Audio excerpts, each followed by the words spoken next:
আপনি কি অভাব অনটনে আছেন? আপনার জীবনে কি দারিদ্রতা গ্রাস করে নিয়েছে? আপনি কি বিপদাপদে আছেন?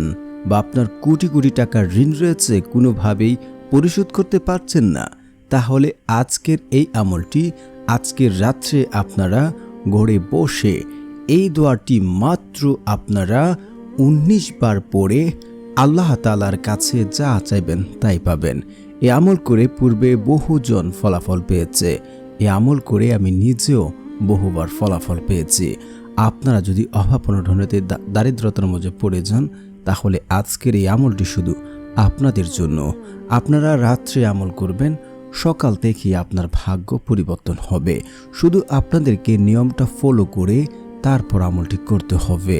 আল্লাহর কসম করে বলছি, আপনারা নিয়মটা ফলো করে আমল করবেন, সাথে সাথে ফলাফল পাবেন ইনশাআল্লাহ। তাই বলছি, টেনে ভিডিও দেখলে হয়তো নিয়ম মিস হয়ে যাবে, তাহলে দোয়া কাজে আসবে না। তাই বলছি, না টেনে সম্পূর্ণ ভিডিও দেখুন। আর যারা চ্যানেলটি সাবস্ক্রাইব করবেন তাদেরও মনে আশা পূর্ণ হবে ইনশাআল্লাহ। আর যারা আমল করবেন একটা লাইক করবেন এবং কমেন্টে সকলে লিখুন আমিন। আপনি যদি অভাব অনটনের মাঝে থাকেন, টাকার সমস্যায় থাকেন, দারিদ্রতার মধ্যে থাকেন, আপনি বিয়ে করতে পারছেন না, বিদেশে যেতে পারছেন না, টাকা পয়সার সমস্যায় আছেন, ঋণের কারণে মানুষের সামনে মুখ দেখাতে পারছেন না, যদি আপনি এমন সমস্যায় দেখে থাকেন, তাহলে আজকে শুধু আপনি নিয়মটা ফলো করে এই দোয়াটি শুধু ১৯ বার পড়েন। তারপর নিচোখকে চারদিক থেকে সুসংবাদ শুনতে শুরু করবেন ইনশাআল্লাহ। অভাব মানুষকে কখনো কখনো কুফুরের কাছাকাছি নিয়ে যায়। অনেক সময় এই অভাব মানুষের ঈমান আকীদা দুর্বল করে দেয়। ইসলামের প্রাচুর্যতা বা ডোনাত্বকে নিষেধ করা হয়নি, তবে প্রাচুর্যতা ও ডোনাত্বর সঙ্গে ইসলামের বেশ কিছু বিধান যুক্ত হয়, যা পালন করলে ধনাত্ব কোনো সমস্যা নেই। প্রিয় নবী সাল্লাল্লাহু আলাইহি ওয়াসাল্লামের অনেক সাহাবী ধনী ছিলেন।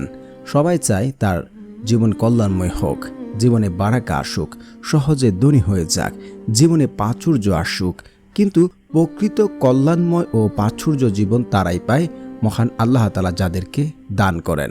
আল্লাহ যদি চায় আপনাকে ধনী সম্পদশালী বানাবে, আপনি ধনী সম্পদশালী অল্প দিনে হয়ে যাবেন।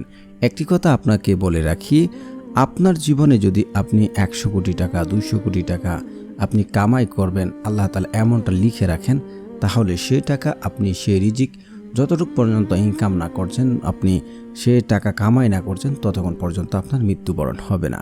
কারণ রিজিক এতটাই শক্তিশালী যে আপনার রিজিক শেষ না হওয়া পর্যন্ত আপনি মৃত্যুবরণ করবেন না। আপনি যদি এখন খারাপ সময়ের মধ্যে থাকেন, আপনার অভাব অনটন রয়েছে, দারিদ্রতা রয়েছে, বিপদ আপদ রয়েছে, টাকা পয়সা নেই, আপনাকে একটু ধৈর্য ধরতে হবে। আল্লাহ তাআলা হয়তো আপনার জন্য ভালো কিছু পরিকল্পনা করছেন, আর কখন দিলে কি দিলে ভালো হবে আমার থেকে আপনার থেকে আল্লাহ তাআলা ভালো জানেন।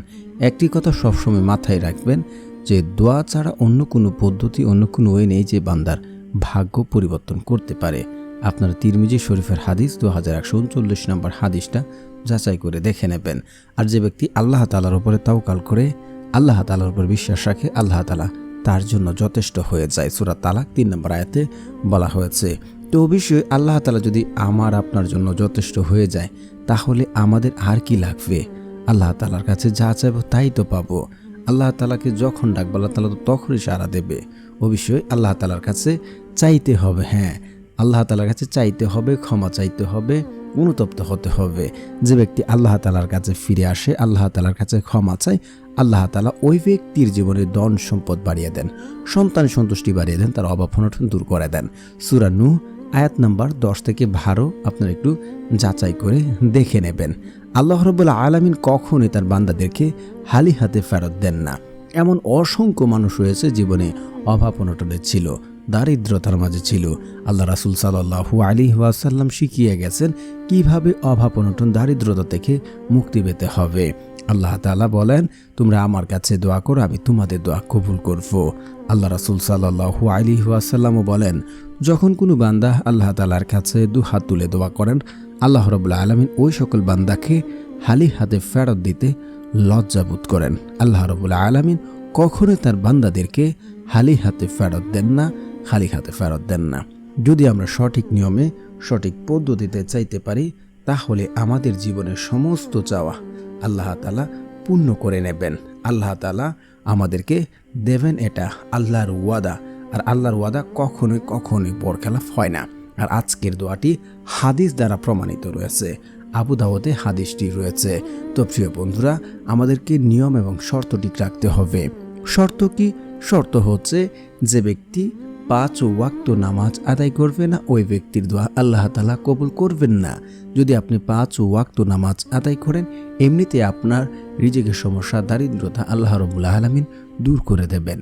দ্বিতীয়ত হচ্ছে যে ব্যক্তি হারাম দোয়া করে, আল্লাহ নাফরমানি করে, হারাম দোয়া করছেন, আল্লাহ নাফরমানি করছেন, আমল করছেন, পুনরায় পাপ কাজ করছেন, ওই ব্যক্তির দোয়া আল্লাহ রাব্বুল আলামিন কখনোই কবুল করেন না।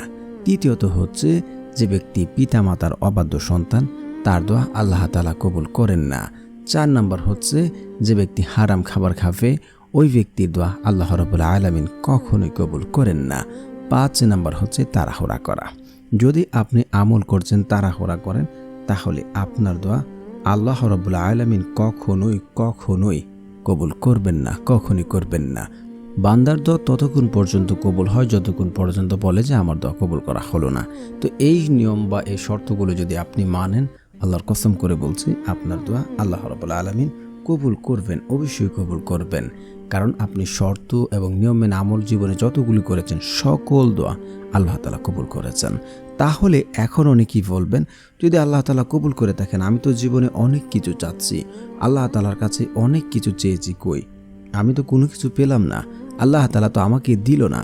আপনাকে বলছি, দেখুন এই শর্তগুলি আপনার মাঝে রয়েছে কিনা। যদি দেখে থাকে, আপনি কখনোই আপনার দোয়া কবুল করতে পারবেন না। এবং যদি সব কিছু ঠিক থাকে, তাহলে এই 3টা থেকে যে কোনো একটা হবে। এক হচ্ছে আপনি যা চাচ্ছেন, টাকা পয়সা, ধন সম্পদ, আল্লাহ তাআলা সাথে সাথে দুনিয়াতে আপনাকে তা দিয়ে দেবেন। নয়তোবা সেটা আপনার জীবনে বড় কোনো বিপদ আপদ আসতো, বড় কোনো সমস্যা হতো, এই দোয়ার মাধ্যমে আল্লাহ তাআলা তা দূর করে দেবেন। নয়তোবা সেটা আপনার জন্য আখিরাতের জন্য রেখে দিয়েছেন। দোয়া কখনোই বরখেলাফ হয় না। তো এখন কথা হচ্ছে, তাহলে আজকের এই আমলটি আমরা কিভাবে, কোন পদ্ধতিতে এই দোয়াটি পড়ব এবং কি নিয়ম মানতে হবে। তার প্রথমেই আপনাকে উজু করতে হবে। যেহেতু আমরা রাত্রে আমল করব, 2 রাকাত নফল নামাজ পড়ব। আর সবচেয়ে ভালো হয় যদি আপনি তাহাজ্জুদের নামাজ পড়তে পারেন, কারণ ওই সময় আল্লাহ রাব্বুল আলামিন তার বান্দার সাথে সরাসরি সম্পর্ক স্থাপন করেন। ওই সময় যদি আপনি দোয়া করেন, আল্লাহ তাআলা সাথে সাথে তা কবুল করে নেবেন। আর ওই সময় আল্লাহ তাআলা নিম্ন আকাশে এসে তার বান্দাদেরকে ডাকতে থাকেন, কার কি লাগবে, কে অভাবে আছে, কে দারিদ্রতায় আছে, কে বিপদে আছে, এইভাবে আল্লাহ রাব্বুল আলামিন সকাল পর্যন্ত ডাকতে থাকেন। তো আপনারা অবশ্যই উঁচু করে এসে 2 রাকাত, 4 রাকাত, যত রাকাত ভালো লাগে আপনারা নফল নামাজ পড়ে নেবেন। পরে আপনারা নিজে সিউরিটি হবেন, নিজে বিশ্বাস করাতে হবে, বিশ্বাসের সাথে আমল করতে হবে যে আমার দোয়া কবুল হবে, আল্লাহ তাআলা আমার দোয়া কবুল করবেন, আমার দোয়া আল্লাহ তাআলা শুনছেন। আল্লাহর কসম করে বলছে, আপনার দোয়া কবুল হবে। কারণ হচ্ছে, একটি হাদিস এমন আছে, বান্দা আল্লাহর প্রতি যেমন ধারণা রাখেন, আল্লাহ ঠিক তার সাথে তেমন আচরণ করে থাকেন। অবশ্যই আপনারা এখানে এবং বিশ্বাস রাখবেন, কায়মনোবাক্যে কান্নাকাটি করে ইখলাসের সাথে 2 চোখের পানি ফেলে আল্লাহ তাআলার কাছে দোয়া করবেন। আপনার 2 চোখের পানি জমিনে পড়ার আগেই আল্লাহ রাব্বুল আলামিন তার সাথে সাথে কবুল করে নেন। তো অবশ্যই আপনাদের দোয়া দ্রুত কবুল হওয়ার জন্য আপনারা বেশি ইস্তেগফার পড়বেন। ইস্তেগফারের ভাই বহু ফজিলত রয়েছে, যা বর্ণনা করে শেষ করতে পারবো না। ইস্তেগফার পাঠকারীর অভ্যাস মানে তার অভাব মোচন হবে, পাপাচার ক্ষমা করা হয়, সন্তান সন্তুষ্টি অভাব যেমন থাকে না, তেমনি রিজিকেও আসে পরিপূর্ণ বরকত। অভাবমুক্ত থাকতে পবিত্র কোরআনে বেশি ইস্তেগফার পাঠ করার নির্দেশ দেওয়া হয়েছে, যার ফলে মহান আল্লাহ মানুষকে উত্তম রিজিক সহ অসংখ্য নিয়ামত ধন্য করেন বলে জানিয়েছেন। তো অবশ্যই আপনারা বেশি ইস্তেগফার পড়বেন, আল্লাহ তাআলার কাছে ক্ষমা প্রার্থনা করবেন। আর যে ব্যক্তি ইস্তেগফার পড়ে, আল্লাহ রাব্বুল আলামিন ওই ব্যক্তির জীবনের অভাব অনটন দারিদ্রতা দূর করে দেন, তার বিপদ আপদ দূর করে দেন, তাকে এমন জায়গা থেকে, এমন উৎস থেকে রিজিক দান করেন যা সে কোনোদিন কল্পনা করেনি, চিন্তাও করেনি। অবশ্যই আপনারা 100 বার ইস্তেগফার পড়বেন, আস্তাগফিরুল্লাহ। তারপর হচ্ছে আপনারা পড়ে নেবেন দুরূদ শরীফ। কারণ সকলেই জানেন যে রাসূল সাল্লাল্লাহু আলাইহি ওয়াসাল্লামের উপরে যদি কেউ দরুদ না পড়ে, তাহলে তার দোয়া কবুল করা হয় না, সেটা আসমানে গিয়ে ঝুলন্ত অবস্থায় থাকবে। তো অবশ্যই আপনারা দুরূদ শরীফ পড়ে নেবেন দোয়ার আগে। তো যারা পারেন না আমার সাথে সাথে পড়তে পারেন, শুনলে হয়ে যাবে ইনশাআল্লাহ। আল্লাহুম্মা সাল্লি আলা মুহাম্মাদিন ওয়া আলা আলি মুহাম্মাদ কামা সাল্লাইতা আলা ইব্রাহিমা ওয়া আলা আলি ইব্রাহিম ইন্নাকা হামিদুম মাজিদ। আল্লাহুম্মা বারিক আলা মুহাম্মাদিন ওয়া আলা আলি মুহাম্মাদ কামা বারাকতা আলা ইব্রাহিমা ওয়া আলা আলি ইব্রাহিম ইন্নাকা হামিদুম মাজিদ। যদি আপনারা এটা না পারেন তাহলে এটা পড়বেন সাল্লাল্লাহু আলাইহি ওয়াসাল্লাম, সাল্লাল্লাহু আলাইহি ওয়াসাল্লাম। এটা আপনারা 7 বার পড়ে নেবেন। তারপরে হচ্ছে আপনারা সূরা ফাতিহা পড়বেন একবার। বিসমিল্লাহির রহমানির রহিম, আলহামদুলিল্লাহি রাব্বিল আলামিন, আর রহমানির রহিম, মালিকি ইয়াউমিদ্দিন, ইয়াকা না'বুদু ওয়া ইয়াকা নাস্তাঈন, ইহদিনাস সিরাতাল মুস্তাকিম, সিরাতাল লাযিনা আন'আমতা আলাইহিম গায়রিল মাগদুবি আলাইহিম ওয়ালাদ-দাল্লিন, আমিন। তারপর হচ্ছে আপনারা পড়ে নেবেন 3 বার সূরা ইখলাস। বিসমিল্লাহির রহমানির রহিম, কুল হুয়াল্লাহু আহাদ, আল্লাহুস সামাদ, লাম ইয়ালিদ ওয়া লাম ইউলাদ ওয়া লাম ইয়াকুল লাহু কুফুয়ান আহাদ। তারপরে হচ্ছে এই দোয়াটি আপনারা পড়ে নেবেন। তো প্রিয় বন্ধুরা, যারা চ্যানেলটি সাবস্ক্রাইব করবেন তাদের মনসা পূর্ণ হবে ইনশাআল্লাহ। দোয়াটি হচ্ছে আল্লাহুম্মা ইন্নী আউযু বিকা মিনাল কুফরি ওয়াল ফাখরি, আল্লাহুম্মা ইন্নী আউযু বিকা মিনাল আযীবাল কবরি লা ইলাহা ইল্লা আনতা। এই দোয়াটি আপনারা পড়ে আল্লাহ তাআলার কাছে দুহাত তুলে দোয়া করুন, একই এবং বিশ্বাস রেখে আমলটি করেন, ইনশাআল্লাহ ফলাফল পাবেন। দেখবেন আপনার অল্প দিনেই ধন সম্পদ বৃদ্ধি হতে শুরু করেছে, অভাব অনটন দূর হতে শুরু করেছে।